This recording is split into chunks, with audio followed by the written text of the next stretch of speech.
Hi there, and welcome to our discussion of Myers-Briggs temperament types.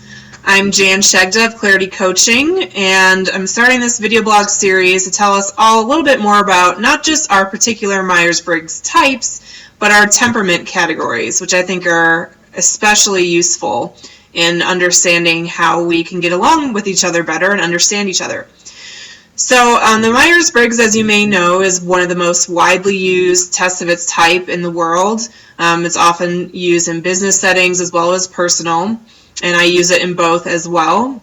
So if you've ever taken the Myers-Briggs, you know that it gives you a four-letter type, such as ISFJ, ESTP, etc. So while that type is important, we're going to be talking about the temperament classifications, which is a little broader category than just your type. For example, what's most important about being an ISTJ is that actually you're in the SJ category, temperament classification of Guardian. And I'll put a graphic here on the blog so you can understand what I'm talking about, the four classifications. So today I'll just do a brief overview of those four classifications, and then in the weeks that follow we'll go more in depth with each of them. So to start with, the largest group, temperament group, is the Guardian group. So in your Myers-Briggs type, if you have an S and a J, that means you're in the Guardian group. So that would include ISFJ, ISTJ, ESTJ, and ESFJ.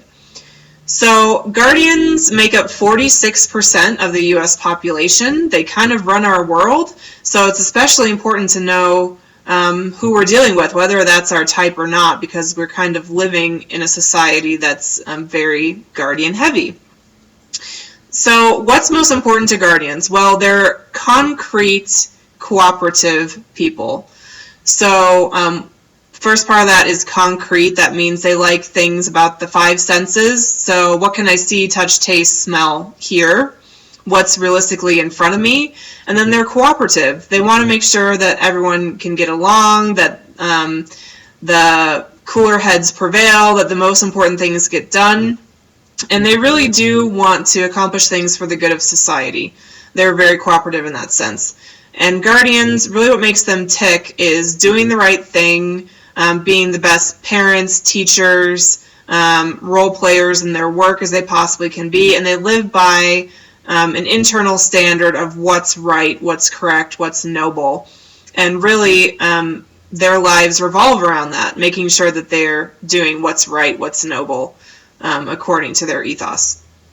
So that's the first group, 46%. I'd love to hear whatever questions you have about them, as we're going to be talking about them quickly in the next blog.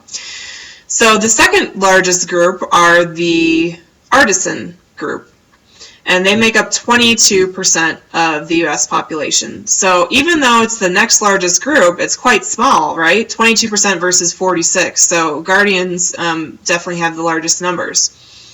If you're an Artisan, that means you have S and P in your Myers-Briggs type. So that would be ISTP, ISFP, ESTP, ESFP, make up the Artisan group. They're similar to the Guardians in that they are also concrete. So they want to look at what's real, what's factual, what's in front of them in the world. So they share that with the Artisans. But instead of being concrete cooperative like the Guardians, they're concrete utilitarian. What does that mean? It means that it's less about necessarily what the right thing is or what I should do, and it's more about what works. So because of that, Artisans, like their name says, they're often in the arts, athletes, musicians, people that in a sense, they have to kind of depend on their bodies in one way or another, and their creativity to make something new and exciting. And really that's what makes Artisans tick, is something new, exciting, innovative in a sense, but really it's about exploration and fun. So just with those two groups, you can see how Guardians and Artisans can be, even though they have those similarities, they would approach the same job, for example, very differently, right? And if you're a manager, you would need to manage those two people very differently as well. So those are the first two groups. The next largest group is the Idealist group. So in your Myers-Briggs type, if you have an N and an F, you're in the Idealist group, and they make up 17% of the U.S. population currently. So these types are the INFP, INFJ, ENFP, and ENFJ. And they are abstract cooperative. So going back to the Guardians, Guardians are concrete cooperative, right? So what they have in common, the Guardians and the Idealists, is the cooperative. They want to do what's right. They live by a sense of ideal, what's noble, what's correct, and that's really what drives their behavior. The difference is they're abstract, which means it's not about what's right in front of them, not about what I can see, touch, taste, hear. It's ideas, possibilities.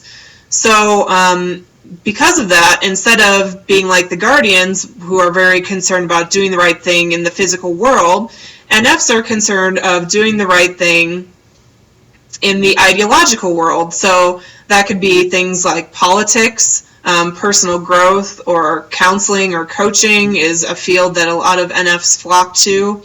And they want to create meaning, purpose, growth for people they work with. And often they do want to work directly with people to realize their potential in one way or another. They can be quite artistic as well.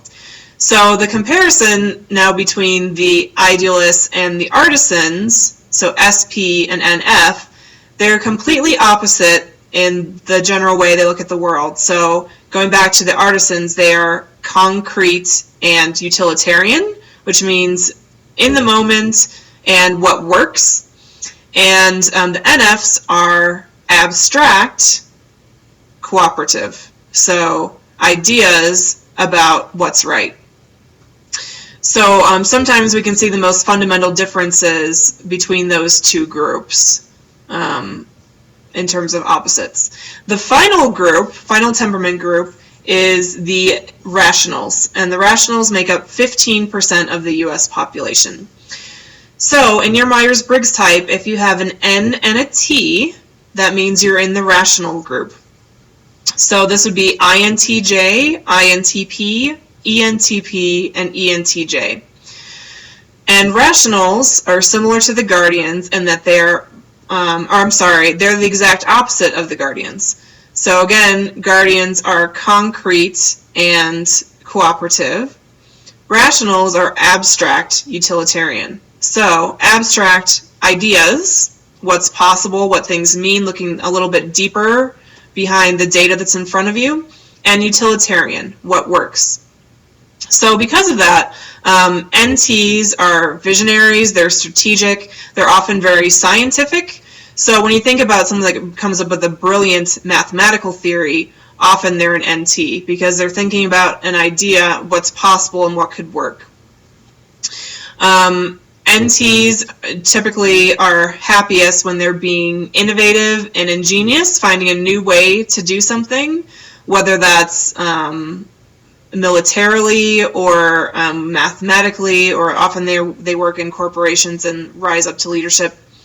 IT is also a big place that we see them. So that's the 4 temperament groups. Again, the Guardians, Artisans, Idealists, and Rationals. We'll be spending a week on each of them, or more, depending on how many questions I get from you all. We can talk about them as long as you like. But I'd love to hear whatever questions you have about the temperaments so that I can address them in this video series. Feel free to leave a comment on my YouTube channel, on my blog, on my Facebook page, send me an email. You know how to get a hold of me, so I'd love to hear what you'd like to know. Thanks so much, and talk to you soon.